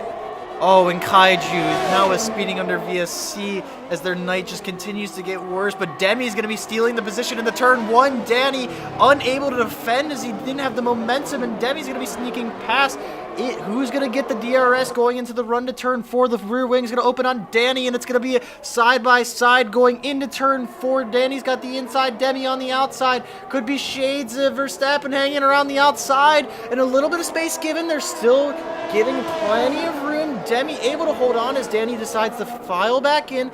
He knows that he can't afford to battle. That time penalty, as we've mentioned many times before, is just going to hurt him more and more as he continues into this race. He's got to play it smart, and he knows that fighting for this battle on track is not going to benefit him. It's only going to hurt, as it's going to bring Sergio, who is going to be peeking in right at the background of your screen there. Now down to 1.6 gaps, or 1.6 second gap. That was only 2.8 seconds a lap and a half ago. So this battle is only benefiting Sergio, and Danny needs to play the long game now. Yeah, absolutely. Like you said, it's brought Sergio into play, and obviously within that 3 seconds. So as it sits now, Sergio will inherit P3 in this race. I think Danny just needs to let Demi go and not try and fight this, and just try and stay on the back of them and hopefully pull the pair of them into Paula, and then they can start having a battle with Paula. But it looks like Danny has other ideas, tucks right up onto the gearbox of Demi, opens the DRS and pulls out. The move is going to be done before we get to turn one, but obviously Demi now will have DRS coming onto the straight coming out of turn 3 here. So Danny will have to go defensive again. Although Demi seemed to drop back a little bit there, so I'm wondering if there was like a kick of oversteer that they just had to catch, as they're not close enough to make the move there. Perhaps a little bit of back and forth too, but maybe Demi electing also to play that long game. That gap to Paula has now opened up to 6.2 seconds. That gap, we've lost more than 2 seconds a lap with this battling. So perhaps Demi knows that she might be out of reach to get, or she might be out of reach for that position. And Demi's going a little bit deep, perhaps struggling on those soft tires. Maybe there was a lockup that we were unable to catch. But Demi's certainly struggling on the front end of that car. And again, it's only benefiting Sergio, as Sergio's still trying to claw that gap back. And all it's going to take is for Sergio to get a whiff of that DRS. And this is going to be a 3-car battle for the podium. Yeah, absolutely. It's unfortunately, I don't think Danny's going to be one of the cars on the podium, but yeah, Sergio and Demi definitely. If Demi keeps fighting with Danny, and if Danny keeps being very defensive as is, it will pull Sergio in. They do seem to be breaking away from Newland though, so no threats from there. But as we've got another retirement from this race here, so that will probably be another virtual safety car. Maybe, and I would be surprised. So, but it could be Otto sneaking in for the position just beforehand. And yes, Otto's going to be able to take that position before a yellow flag comes in. But certainly what happened to Alpha is we aren't going to be able to get an idea of where they went off. Sector 2 is all the information we have. And I got to think that downhill S section, perhaps the right-hander after it, is taking a few names, and it's being a little bit of a widowmaker today. Yeah, absolutely. It's again, the track is not playing nice, but it's definitely making it a bit interesting because drivers just seem to be unawares of when the car is going to snap. So it's definitely maybe a couple of drivers now going around on tiptoes, just trying to get the car to the finish, having seen 4 retirements, excuse me, from this race. Yeah, absolutely. And Newland, we talked about them earlier, is going to be dropping another position possibly to Shadow, or at least under pressure, as they've lost the position earlier to Otto. But Shadow is going to be creeping up on their rear wing. Remember, Newland was one of those 2 cars that did not pit yet in this race. They were the ones that benefited by starting outside the top 10 on those medium tires, and then were able to inherit the lead of the race from that safety car incident, from that safety car restart even. But Shadow, with those new boots, really pressuring Newland, and surely 3/10 back isn't going to be enough for Newland to defend, but that DRS flap is going to be switching open. Newland unable to defend. The Moose done completely in the straight. Deep on the brakes, and Shadow able to inherit that 6th position, now able to set his sights on Otto down the order. But going back up the order, I must say, Demi has closed that gap back up to Danny, who was previously 7/10 adrift, now only 4/10. So this could be a challenge coming back from Demi, maybe recovering from those understeer struggles that we were watching earlier, going deep in the brakes, and Demi just looks like they have so much more compliance than Danny under braking, but Danny's just able to get the traction coming out of these corners and completely deny Danny any kind of move. Yeah, that Mercedes looks like it's got really good drivability out of the low-speed corners. We saw it in qualifying, where it just seemed like Danny hooked it up and rocked it out of turn 10 there. And I think, like you said, that's causing Demi some problems because they can't stay close enough to make use of DRS. I mean, they are, 6/10 back now. That's not close enough for the DRS to be effective enough down this back straight, especially if Danny goes defensive into turn 1. We might see the gap close, but the pass, I don't think, will get done. Absolutely. I think it's going to be too much to ask for, at least on the main straight. But we've seen how powerful that DRS is in from turn 3 to turn 4. And Danny going a little bit deep. This could be exactly what Demi needs. The gap only 3/10. Might get a sniff under the brakes. Demi looking deep, and no, having to file back in for yet another lap. And it must be added, we talked about tire wear before, but all this is doing is just destroying Demi's tires. And speak of the devil, there's our tire performance, as Demi is going to be compared to Sergel behind. Demi's actually been able to keep those tires alive, surprisingly, while they've been under the rear wing of Danny. But Sergel's been pushing all of the life out of those tires to try to catch up with this group, so they might even run out of tires by the time they get up here. Yeah, wouldn't that be interesting to see you fought tooth and nail to catch the guys ahead of you, and then all of a sudden you've got no tires left to actually make the pass, as we see blue flags coming into play? I'm not sure if that's correct. I definitely am seeing the blue flag boards, but I don't know who it's on. I've got a feeling it might be... I think it was for Sarah for the car behind, and they're now right. clear. But once again, we look at this gap, and Demi back to 0.6 of a second, leading on to the main straight. And Demi's just not able to get the run out of these corners, losing a little bit too much through dirty air, and being unable to benefit from DRS down these straights, as we have to also jump into another battle. But no, Demi keeping it close, perhaps standing with another bad exit. No, Demi a little bit of oversteer on the exit. It looks like Newland's going to finally pit. Dags inheriting that position, moving up to P7. But then further down the order, we have Azzy and Shurex, a similar battle to what we're seeing with Demi and Danny. And Danny getting another time penalty. That's going to hurt him even more, because now he could be in danger of auto if he gets fought too hard. Yeah, so that's definitely knocked Danny off the podium. But we see... What have I missed there? Did I miss something between Demi and Sergel? Did Demi pit? Oh no! Demi has... They spin. Sergio hasn't lost they any must have. time. And Demi's now 7 seconds off the back of Sergio. I think Demi lost the car. Yeah, I saw the change of position and I thought, oh, that's a bit odd, given the gap that was there. But yeah, Demi just seems to have had their own incident, and that's allowed Sergio up to now go and chase after Danny.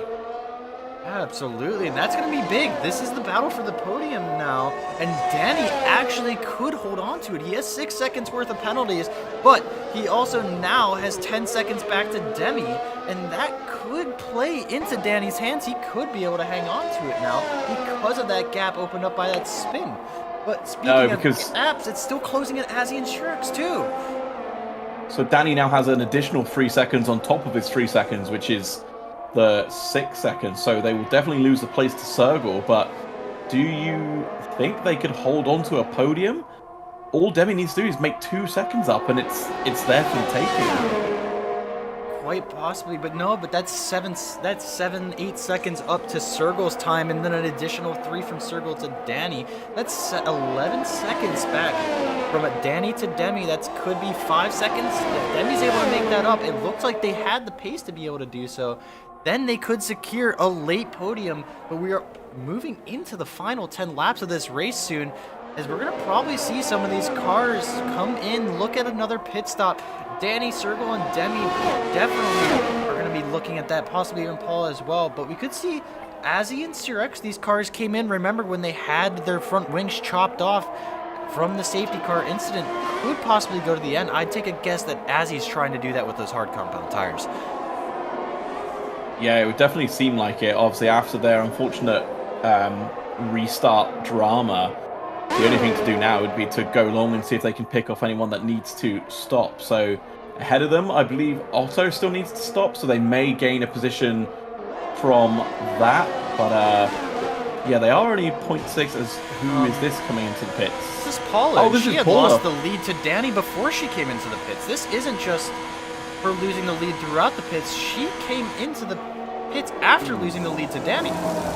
Yeah, so because Paula was 8 seconds up the road, so I wonder, did Paula stop at the first round when we had the safety car? I'm unsure because they were still running the soft compound tire. They now switched to the medium, so maybe Paula was actually out of position, and that's why Danny wasn't too fussed about trying to charge up after them up the road. Surely they had to come in, because otherwise they would have inherited P1 in front of Otto and Newland. They had to move past that incident that happened early in the race on the main straight, if you recall that. I'd have to imagine that they stopped early, but they gambled on those mediums and then probably jumped onto, I believe, a pair of softs or medium tires now after driving those softs for a little bit. I'm quite confused on this strategy, and I'm not sure what sparked it. It could have been a possible spin. As I mentioned, Paula did lose the lead for a moment and then went into the pits. It's a tricky one to judge, but it looks like this race has been blown wide open if that gap that Paula previously had has been completely slashed. Yeah, so now Danny will be kicking themselves, going, why did I pick up these 2 3-second penalties? This is now my race to lose. And obviously, I mean, Danny probably guaranteed a podium here, but it won't be first, and that will be bitterly disappointing. Yeah, I mean, his race to lose, but you could say he has already lost it with those penalties. We'll see, because when he comes into the pits, he can serve those penalties in the pit stop. It will delay him on track, so maybe a late safety car comes out, and this game could still be open for him to win, but I'd struggle to see any reason why we'd get another safety car, as many of these drivers that are going to the end are being gentle with their tires. They aren't pushing too hard, and many of our other drivers are going to be looking at their second pit stop of the race, trying to take another set of tires to the end, perhaps jump onto the softs and drive those out to the edge of their life. But I'd struggle to see how Danny can make it into this race without another safety car. Yeah, like you said, but I mean, you say you don't see a reason why we could get a second safety car. I mean, anything's possible. We might see drivers battling as we got spin there. This is exactly the kind of thing that could happen. Anything. I mean, was that a tag? Did they lose it by themselves? They're now doing donuts for a pastime. But who's that? That's Shadow. So I'm wondering if they got tagged or if they just dropped it by themselves. But yeah, I definitely wouldn't be ruling out a second safety car here tonight, Plasma.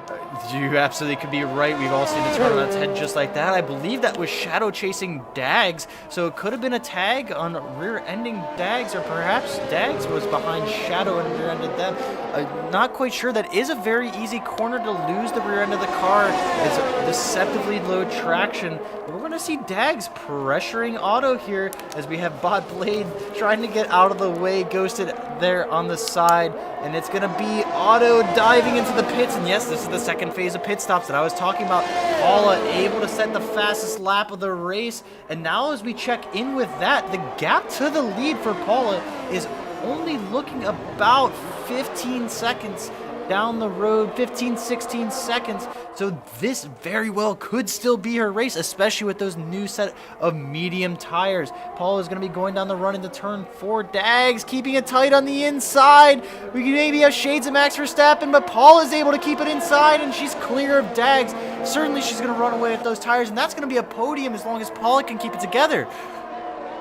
Yeah, that'll be an impressive comeback. But obviously, I completely forgot about the second round of stops that we had to come up. It seems Danny has made their stop, but hasn't taken the additional time penalty in the pits there. So they will now have to contend with that, and anyone they pass, they'll have to try and get 6 seconds away from. So I wonder if there's a reason Danny didn't take that. Maybe they believe they can actually pull 6-second gap, but we'll have to wait and see. We've still got 9 laps left here, and anything could happen.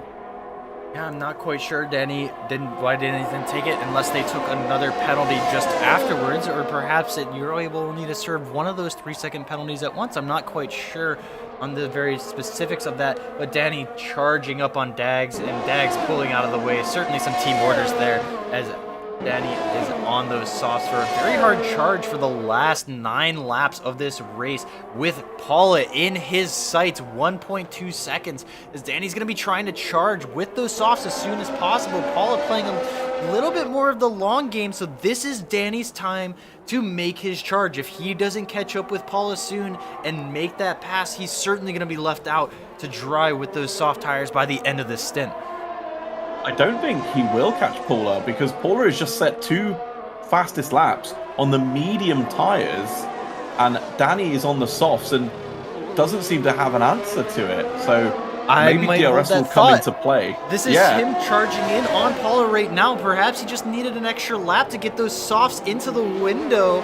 And Danny's going to be making the charge onto the back straight, using all that extra traction, as Paul is going to be taking to the inside, showing Danny the long way around. This is a hard corner to hang it around the outside, but Danny's found the traction and is able to hang it on the curbing, taking the position into the uphill S's and moving into second position, but that is only on track. He needs to stretch that gap, but the next car down the line is Demi, who has inherited the lead from the pit stop phase. This is possible that Demi could try to stretch these tires to the end, but that might be a tall order, especially with the soft tires of Danny charging. Certainly this has to be the fastest lap of the race, and it is with a 1:28.0, a time we only saw in qualifying for the majority of drivers. So you don't let Danny rule him out of this race. He's certainly making his point that this race could still be his.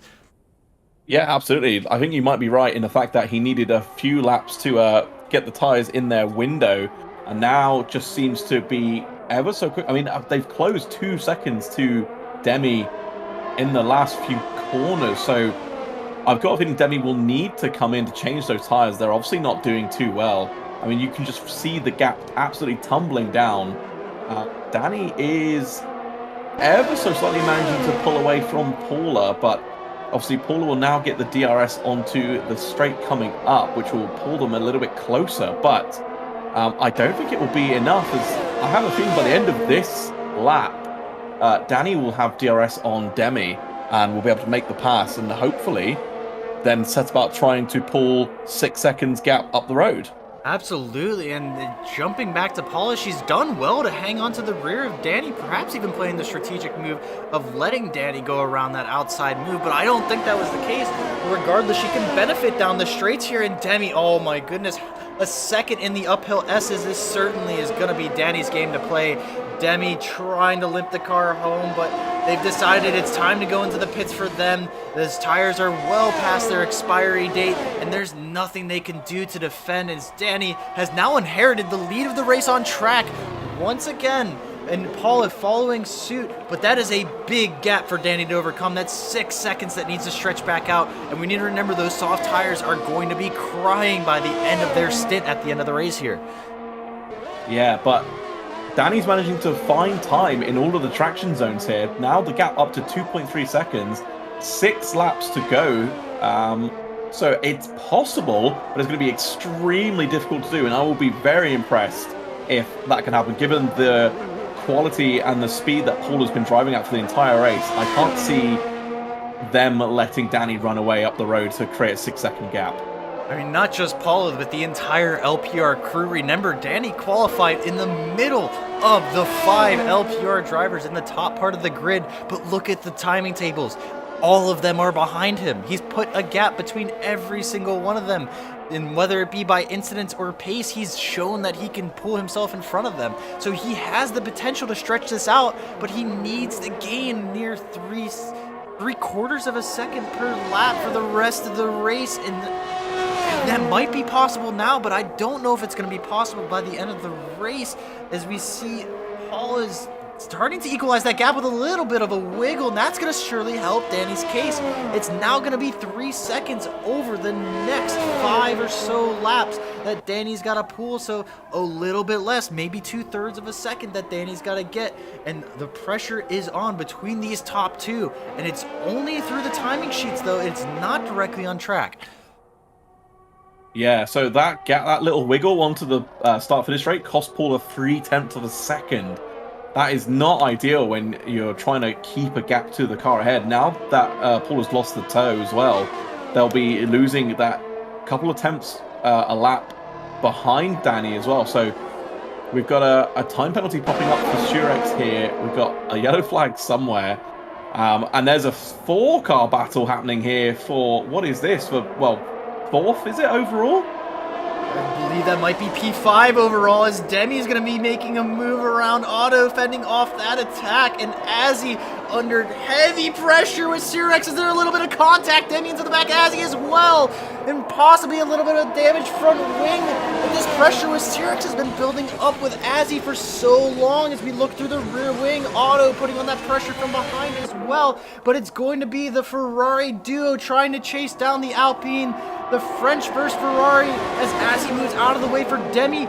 Little bit of team play there, Azzy being aware of their teammate coming up behind and looking for the maximum points in the constructors there. Surex surely under mountains of pressure now, as Demi on the new soft tires. Surex, remember, on those medium tires since the incident from the safety car restart, and it's going to be all coming together. Demi's going to make a big time gain through the traction zone here out of the final corner, and yes, it's going to be a good run onto the straight. Demi with the rear wing open, as well as Otto in the background trying to take it on Azzy. Otto able to get the pass Demi as well, and we have a swap between the two pairs, and Surex is left high and dry. Perhaps Demi even going to be able to hold up. Azzy was able to take the position back into the braking zone under Otto as well. Yeah, there's just a massive DRS train here. All the cars are sort of moving around for position, and in the background you can just see, is that Dags in the background that's creeping up, or I wasn't sure, but either way, there's going to be another car that's about to join this battle here. And then there'll be 5 cars all battling for P4. All we have to hope is that they can keep it clean, because one missed braking point or one slide out of a corner could be absolutely disastrous for all 4 of these cars here. Absolutely, and you have to keep in mind, Surex has a penalty in here as well, so he knows that he needs to minimize his time gain as much as possible. They're going to be under a lot of pressure to keep those positions, those points-paying positions, as Dags is now 1.3 seconds back. This is going to be that 5-car battle for P4. P4, like you talked about, Demi's going to be stretching out. Maybe it's going to be a battle for P5 as he continues to mount that pressure that they've been putting Surex under this entire race. But are they finally going to be able to get the traction out of the corner? Otto surely is, and this could be a dangerous move into turn 1. Azzy surely spending all of their battery to try to get down into turn 1. You can see Surex's light bouncing around as Azzy with a quick late move into the inside, and Surex is going to be left to dry, maybe hanging around the outside. They're keeping it nice and clean through turn 3, and the DRS is going to surely go to Surex and Otto. They run down to turn 4 as it's not done yet. Azzy having the inside of the corner and Surex hanging around outside. A little bit of a lock that's going to have to concede that position as we locked Otto in the whole mess there, and Dags is going to be the benefactor of that position as now Dags sets their sights on Surex. Surex tumbling like a stone right now. Yeah, so I'd say there's potentially an issue with that car because obviously we saw the pace Surex had at the start of this race and now it just seems to have vanished. In the midst of all of that, Otto had an instance somewhere and has dropped 7 seconds off the back of this pack of cars here. But now we can see Dags all over the rear wing of Surex. Doesn't have DRS or is opting not to use it, like a cat playing with a mouse just before it's about to go in for the final strike. Maybe Dags just believes that he can drive it around the outside of Surex here to get the move done, but I can't imagine that will work for too much longer because Surex has DRS on Azzy here. So Dags will need to use DRS coming into turn 1 here and hope that the double slipstream and DRS will be enough as he gets amazing drive out of the final corner here. But then that Alpine just seems to ever so slightly pull away. Surex going extremely defensive and weaving along, trying to keep the tow with Azzy there as they all form out to bring a little bit of contact there. Just managed to keep it. Oh, more contact. Looked like more contact there. And oh no, Surex is round. Surex around with contact with Dags. Surely they had to give space on the inside there. Looks like Dags just cut it off, but it's going to be another bit of an attack coming in from Azzy. He's getting attacked by Dags. No space on the inside there for Dags to look. And Dags getting a little bit of the treatment that they had given Surex. Surex dropping all the way behind Otto at that penalty that could even drop them outside of the top 10 depending what is going on, or maybe just a P10 if it's not a significant penalty. But Dags is now going to be pressuring Azzy, and it's going to be aggressive weaving from Azzy, holding to that inside, realizing Dags isn't close enough. Dags with those soft tires that are relatively new as we have yellow flags coming up into the uphill S's that could spell danger, and there's a car off on the right side. What was that? I think that was a Haas at the turn 13. Azzy and Dags doing very good to stay off and avoid that accident, but we have to get right back on it. Dags right on Azzy. Azzy struggling on those old hard tires, and Dags is going to be pushing hard. Remembering Dags doesn't have that good straight line speed, but they have the battery to be pushing the car, using it all as Azzy's tight onto the inside of this straight, and the move's done before the straight. Can Azzy come back under brakes? No, they can't. But the run up to turn 4, it's still not over. If there's some battery saved on Azzy's end, this could still be hot, and don't think they're going to have enough time. Dags hard to the inside, used all their battery. You can see the red light on the back of their car flashing there. And we are side by side, a little bit of a touch from Azzy and Dags. And we're going to be going into the S's. Azzy's going to be sneaking ahead of Dags, and Dags is around. Dags is hard into the wall. And that's going to be possibly the end of their race. No, they're able to get it back on track, but Azzy's going to hold off the pressure. And what a mountain they had to overcome. My God, that was an intense couple of laps, wasn't it, for just P4? You'd have thought these were fighting for the win here. Absolutely, and you might as well have been. Remember Azzy's pace, the recovery drive that Azzy has had to bring this car up to P5 after that early incident, breaking their front wing and being almost spun around by that contact in the safety car restart, coming all the way back from an extra pit stop into P5. A very strong position, as well as Demi making that recovery up into P4. But jumping back in, we have this man, Danny, in the last lap. He's got a 6-second time penalty that we know of. The gap is only 4.7 seconds. It's going to take an absolute miracle from this man to get something, or perhaps a mistake from Paula. There's only a second left in it for Danny to clear the known penalties, but I'm not quite sure that it's going to be there. We have a couple other positions down the order to file out.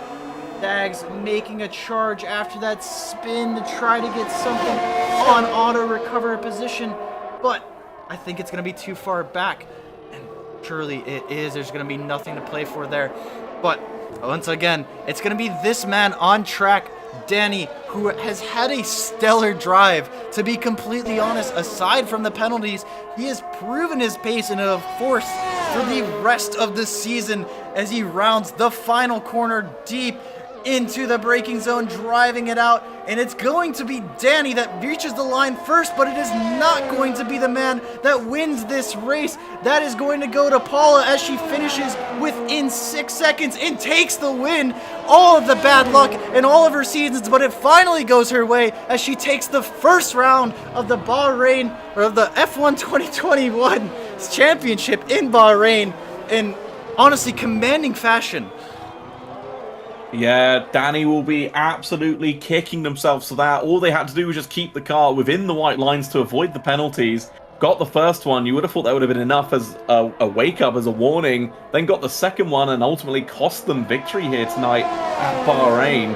As we see Paula, obviously, after the spin that they had, collect themselves back up and actually stay within the time penalty period there to take the win. Sergel having a fantastic drive, and Azzy to recover to P5 after the safety car restart is, well, I'd say that's a victory in itself. Yeah, absolutely. Amazing drive from Paul, especially with that spin. Remember, they lost about 8 seconds with that spin. So finishing within a second of Danny there, or finishing a second ahead of Danny there, that just proves how much pace they had coming into this race. So that's certainly something that could be appreciated going into the future rounds of this championship.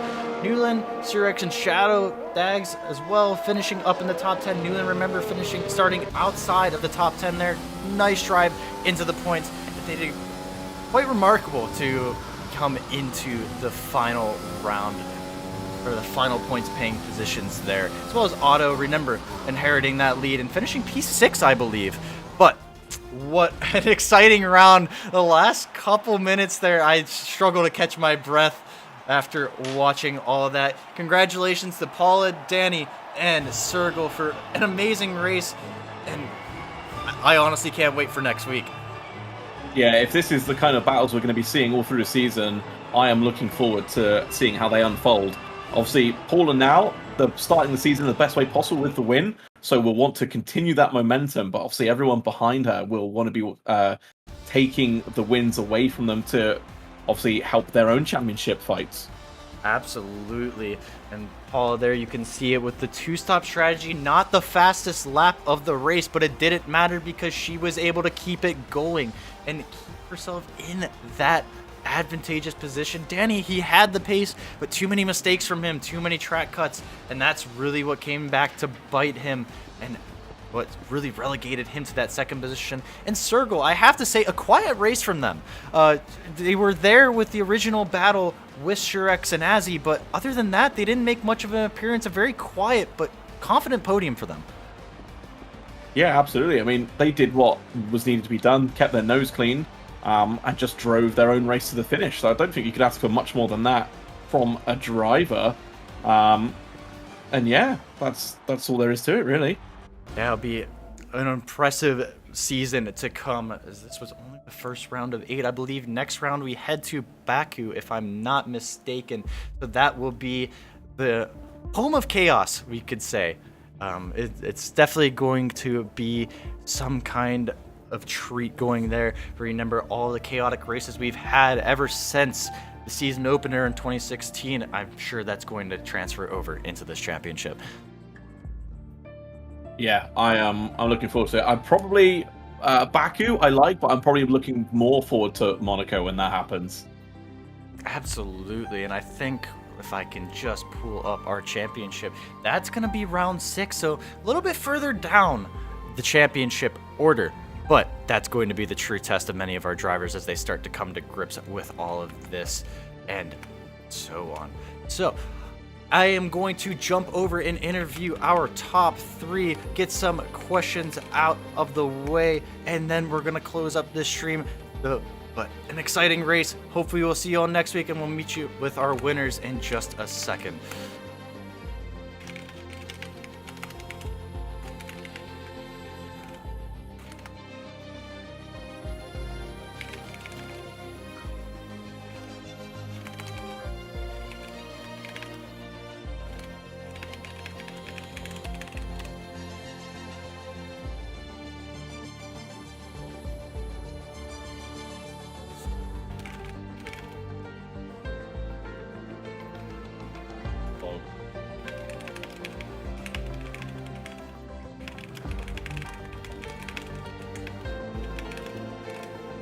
Right.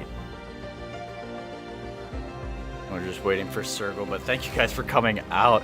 And what an exciting race that had to be for, I mean, all of you guys in cockpit. Paul, I just want to get your perspective to start for, was a commanding race for you at the start there. You broke open an 8-second gap before the second round of pit stops. But then a little bit of a mistake sent you back and then put you under pressure from Danny. How was that for you, and how are you able to handle that pressure coming into the final stages of the race?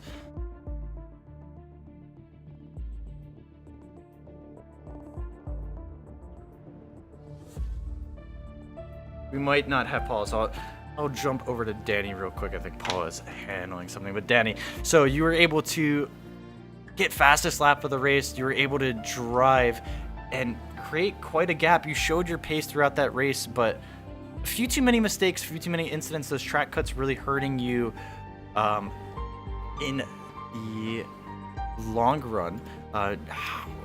Do you have any comment on those? How those affected you throughout the race? Were they mistakes that came back to hurt you? Or maybe just pushing for that little bit too much on track? So, in regards, to be fair, it was the first 3 seconds were absolutely... What's my language like? Can I use language? Do we care? Well, just keep it PG is all. It was absolutely rubbish the first 3 seconds. I went wide, one corner, and instantly got 3 seconds. The other one, yeah, I was just pushing a bit too hard, to be fair. But that first 3 seconds killed me. I literally, it killed me. Yeah, so I mean, and for you, I'm sure you were able to get a good view as well of that chaotic safety car restart. We weren't able to really see your perspective of it, but how were you able to slot your way through that, and how did that affect your mindset throughout the rest of the race? Granted, I honestly didn't know what happened. All I saw was a Ferrari with no front wing and an Alpine slowing. And in all fairness, it was like, well, second I saw there's even no wing, I was just like, yeah, easy. Let's do it. Because as is usually the person that gets me, but to be fair, I couldn't beat Paula today, so props to Paula. Yeah, and like I said, you had amazing pace. You showed it throughout qualifying. You showed it through the race, setting a qualifying time in the race. So you know that pace for the rest of the season. Definitely look forward to seeing what you can do throughout the rest of the season as well, as we have 7 more races to go next up in Baku, and seeing how that goes. I'm just sorting out a couple technical issues really quick, and then we'll get Circle and Paula really quick. There we go. We got Paula now. So Paula, hello. Yes, an amazing win from you. And like I mentioned earlier, you had a really commanding lead coming off of that safety car restart. You were able to find a little bit of luck getting through that collision on the main straight. But after that, you showed your pace, and you really showed that you could bring out that gap. And how did that affect your mindset really pushing through the rest of the race going into those final 10 laps? So, like, I was on a soft run for definitely a couple more laps than I probably should have gone, and I ended up causing a spin for myself, and that's how Danny was able to overtake me before I eventually did pit on mediums. But my thought process was at the time was like I was still gapping the field behind me, so I tried to extend my stint as much as I could. But eventually that bit me, and I had to pit for fresh tires because otherwise I would not have made up that pace. So the final 10 laps were just, I had to just keep it consistent, not make as many mistakes. I mean, I did have a few slip-ups here and there, but I at least managed to hold control of the car and use as much ERS as I could, trying to be within Danny's gap. So that was pretty much all that I had to do to clinch the win. And I'll be honest, if I probably wouldn't be on the top step if it weren't for the incidents that happened today. So, but like I have, like a lot of my teammates had great praise throughout the race, and I used my opportunities and came out on top. So that's pretty much all I can say on that. Absolutely, and you kept your nose clean, and that was what was important, and luck came your way, and you were able to benefit from it.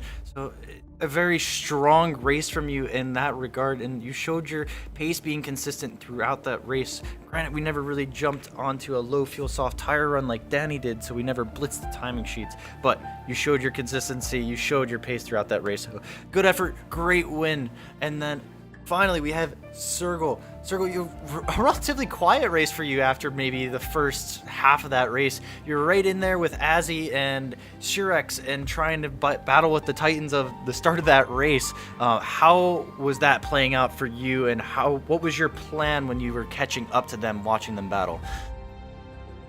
I mean, race was, like you said, relatively quiet. I knew coming into this race, podium probably out of reach, with the likes of Danny, Azzy, Shurix. They're all maybe 5/10, 6/10, a little bit quicker than I am on pace per lap. So it's luck of the draw. It's all about being lucky sometimes. So. Basically, once that incident happened up front, and Azzy and Jurix unfortunately got caught up in it, it was all right. Just gotta keep my head down, focus on the cars ahead. Got past a couple of people that didn't pit on the restart, and just try to reel Danny and Demi in as they started battling. Just unfortunately just didn't have the pace that those two did. And then, unfortunately, Demi had that spin after the fast right left, coming off of out of sector 1 into sector 2. So just trying to keep it consistent. End of the day, that's really what helped me get to the last podium position. Just keep it consistent, keep it between the lines, and try to push at the end there to try to catch Paula, but ran out of time and ran out of tires, unfortunately. Absolutely. And then one final thing before I let you all go.